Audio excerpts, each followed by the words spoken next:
मंडळी, सध्या अधिक महिना सुरू आहे. तसं तर संपूर्ण अधिक महिन्यालाच महत्त्व आहे, कारण तो 3 वर्षांनी येतो. पण त्यातही 5 दिवस अधिक महिन्यामध्ये अत्यंत महत्त्वाचे मानले जातात. तुम्हाला संपूर्ण अधिक महिना काही करायला नाही जमलं तरी या 5 दिवसांचा लाभ तुम्ही नक्की घ्या. पण ते 5 दिवस कोणते आहेत आणि त्याचा लाभ आपण करून घ्यायचा म्हणजे नक्की काय करायचं, चला जाणून घेऊया. मित्रांनो, अधिक महिन्याची जी प्राथमिक माहिती आहे ती तुमच्यापर्यंत पोहोचलीच असेल, त्यामुळे ती सांगण्यात मी वेळ घालवत नाही. आणि जर ती तुमच्यापर्यंत पोहोचली नसेल तर लोकमत भक्ती चॅनलवरचे इतर व्हिडिओ बघा, ज्यामध्ये अधिक महिन्याबद्दल सविस्तर सांगण्यात आले. महत्त्वाचं काय की अधिक महिन्यात केलेलं व्रत, दान आणि उपवास, जे काही उपासना जे काही असेल ते इतर महिन्यांपेक्षा किंवा नेहमीच्या महिन्यांपेक्षा तब्बल 10 पटींनी अधिक फलदायी असतात.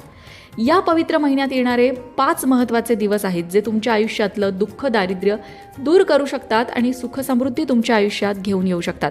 त्यामध्ये सगळ्यात पहिला महत्त्वाचा दिवस म्हणजे अधिक महिन्यातली एकादशी. बरोबर, अधिक महिन्याला पुरुषोत्तम मास म्हणतो आपण, कारण अधिक महिना मुळातच भगवान श्रीहरी विष्णूंना समर्पित असलेला महिना आहे.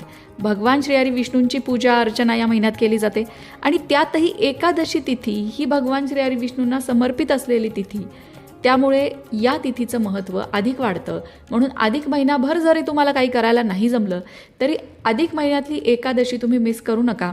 अधिक महिन्यातल्या एकादशीच्या दिवशी भगवान विष्णू आणि माता लक्ष्मीची पूजा नक्की करा. अगदी फार काही नाही, तुमच्या घरात पांडुरंगाची छोटी मूर्ती असेल किंवा फोटो असेल तर त्याची पूजा नक्की करा. या एकादशीच्या दिवशी उपवास करायला जमलं तर अतिउत्तम, पण अगदी उपवास करायलाही नाहीच जमलं तर या दिवशी 21 दिव्यांचं दीपदान नक्की करा. हे केल्याने पिढ्यानपिढ्या चालत आलेला पितृदोषसुद्धा शांत होतो. घरामध्ये पैशांची आवक वाढून आर्थिक स्थैर्य येतं. अधिक महिन्यामध्ये दीपदानाचं महत्त्व आहे, त्यामुळे 21 दिव्यांचं दान करणं एकादशीच्या दिवशी मोठं पुण्याचं मानलं जातं. आता अधिक महिन्यात 2 एकादशी आहेत. एक 27 तारखेची एकादशी आहे आणि दुसरी आहे 11 जूनला. तर तुम्हाला 27 तारखेच्या एकादशीला जर समजा नसेल तुमच्यापर्यंत हा व्हिडिओ पोहोचला तर तुम्ही 11 जूनला जी एकादशी आहे त्या एकादशीचा लाभ नक्की घेऊ शकता. त्यानंतर दुसरा जो महत्त्वाचा दिवस अधिक महिन्यातला आहे तो म्हणजे अधिक मासातलं प्रदोष व्रत. प्रदोष व्रत हे भगवान शिवशंकरांना समर्पित असतं, परंतु जेव्हा हे व्रत अधिक मासात येतं तेव्हा त्याचं आध्यात्मिक महत्त्व शतगुणांनी वाढतं.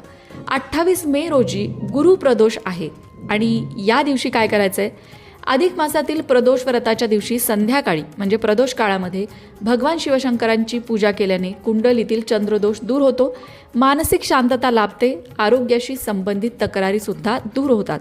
या दिवसाचा लाभ मात्र तुम्ही नक्कीच घेऊ शकता. तिसरा महत्त्वाचा दिवस म्हणजे अधिक मासातली पौर्णिमा. पौर्णिमेची तिथी माता लक्ष्मीच्या प्राकट्याशी संबंधित